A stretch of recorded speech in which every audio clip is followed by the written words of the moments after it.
പഴയ വിലപിടിപ്പുള്ള സാധനങ്ങളുടെ പ്രദർശനം നടക്കുന്ന ഒരു സ്ഥലം. അവിടെയാണെങ്കിൽ ഏറ്റവും വിലപിടിപ്പുള്ള വസ്തു എന്ന് പറയുന്നത് ഒരു പച്ച കളറിലുള്ള ഒരു രത്നമാണ്. ആ രത്നമാകട്ടെ ആ ഒരു മ്യൂസിയത്തിൻ്റെ മധ്യഭാഗത്തായിട്ട് എല്ലാവർക്കും കാണാവുന്ന രീതിയിലാണ് വെച്ചേക്കുന്നത്.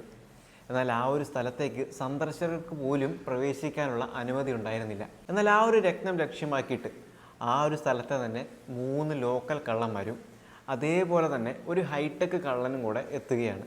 എന്നാൽ അവരെ തടയാനായിട്ട് അവിടെയുള്ള 2 സെക്യൂരിറ്റി ഗാർഡും കൂടെ ശ്രമിക്കുന്നു. എന്നാൽ ഏറ്റവും പ്രധാനപ്പെട്ട കാര്യം എന്താണെന്ന് വെച്ചാൽ ഈ 3 ടീമിലുള്ളവരും മണ്ടന്മാരാണ് എന്നുള്ളതാണ്. മണ്ടന്മാരെന്നവരെ കളിയാക്കി പറഞ്ഞതല്ല, അവരുടെ ഓരോരോ പ്രവൃത്തികൾ കാണുമ്പോൾ നമുക്ക് അങ്ങനെ തോന്നും. എന്താ പറയുക, ഒരു CID മൂസ് വൈബിലൊക്കെ കാണാൻ പറ്റിയ 2006 ഇറങ്ങിയ ഒരു ചൈനീസ് ചിത്രത്തെക്കുറിച്ചാണ് പറഞ്ഞു വരുന്നത്. അപ്പോൾ പറഞ്ഞു വരുന്നത് ക്രേസി സ്റ്റോൺ എന്ന് പറയുന്ന സിനിമയെ കുറിച്ചാണ്. അപ്പോൾ ഏവർക്കും സിനി ലോഞ്ചിൻ്റെ മറ്റൊരു വീഡിയോയിലേക്ക് സ്വാഗതം.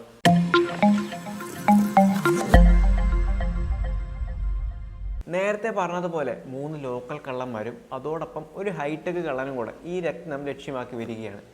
എന്നാൽ ഇവരുടെ ഇടയിലേക്ക് കുറച്ച് പേരും കൂടെ ജോയിൻ ചെയ്യുന്നുണ്ട്. അങ്ങനെ ഇവരെല്ലാം തടഞ്ഞു നിർത്താൻ ഈ 2 സെക്യൂരിറ്റി ഗാർഡ്സിനാവുമോ? എന്നാൽ ഇവർ തമ്മിൽ കണക്റ്റഡ് ആണ്. ഓരോരോ കാര്യങ്ങളാൽ ഇവർ തമ്മിൽ കണക്റ്റഡ് ആണ്. എങ്ങനെ കണക്റ്റഡ് ആണ്? ഇവർക്കിതൊക്കെ ചെയ്യാൻ പറ്റുമോ? അല്ലെങ്കിൽ രത്നം മോഷ്ടിക്കാൻ പറ്റുമോ? അല്ലെങ്കിൽ ഇവരെ രത്നങ്ങൾ മോഷ്ടിക്കുന്നതിൽ നിന്നും ഈ സെക്യൂരിറ്റി ഗാർഡിന് തടയാൻ സാധിക്കുമോ? തുടർന്നുള്ള കാര്യങ്ങളൊക്കെയാണ് നിങ്ങൾ കണ്ടറിയേണ്ടത്. തുടക്കം തൊട്ട് അവസാനം വരെ ചിരിച്ച് കാണാൻ പറ്റിയ ഒരു നല്ല സിനിമയായിട്ട് ക്രേസി സ്റ്റോൺ എന്ന് പറയുന്ന ഈ ഒരു സിനിമയെ പറയാൻ പറ്റും.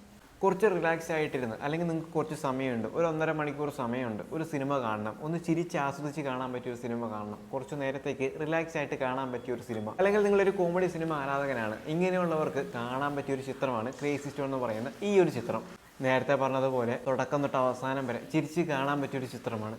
ഈ 3 പേരും ചെയ്തു കൂട്ടുന്ന വിഡ്ഢിത്തരവും മണ്ടത്തരങ്ങളും തുടങ്ങിയ കാര്യങ്ങളൊക്കെ കണ്ടിരിക്കാൻ തന്നെ ഒരു പ്രത്യേക വൈബ് തന്നെയാണ്. ആദ്യം പറഞ്ഞതുപോലെ ആ ചിത്രത്തിൻ്റെ പ്ലോട്ട് കേൾക്കുമ്പോൾ തന്നെ നമുക്ക് മനസ്സിലാകും ചിത്രത്തിൻ്റെ ആ ഒരു എന്താ പറയുക, ആ ഒരു മേക്കിംഗ് പ്രോസസ്സും ചിത്രത്തിൽ വന്നുപോയ ഓരോ കഥാപാത്രങ്ങളും നമ്മളെ എവിടെയെങ്കിലുമൊക്കെ ചിരിപ്പിച്ചിട്ടേ കടന്നു പോകുള്ളൂ. ആ ഒരു രീതിയിലാണ് ചിത്രത്തിൻ്റെ മേക്കിംഗ് ഒക്കെ പോയിരിക്കുന്നത്. ഒരു ചൈനീസ് പടം ആയതുകൊണ്ട് തന്നെ അവരുടെ കൾച്ചറിനനുസരിച്ചിട്ടുള്ള രീതിയിലൊക്കെയാണ് ആ ഒരു കോമഡിയൊക്കെ പോയിരിക്കുന്നത്. അതുകൊണ്ട് തന്നെ എല്ലാവർക്കും എല്ലാ കോമഡിയും വർക്ക് ആവണമെന്നില്ല.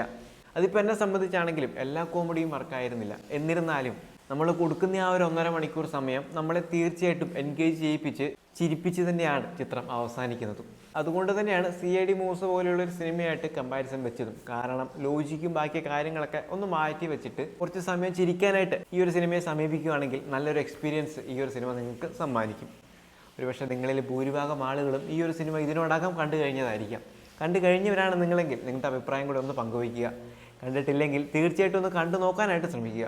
അപ്പോൾ ഇതുപോലെയുള്ള നല്ല നല്ല സിനിമകളുടെ ഡെയിലി സജഷനായിട്ട് ചാനൽ ഒന്ന് സബ്സ്ക്രൈബ് ചെയ്യാനും കൂടെ ശ്രമിക്കുക. വീഡിയോ ഇഷ്ടമായെങ്കിൽ ലൈക്ക് ചെയ്യാനും. അപ്പോൾ മറ്റൊരു ചിത്രത്തിൻ്റെ വിശേഷവുമായി മറ്റൊരു വീഡിയോയിൽ വീണ്ടും കാണാം.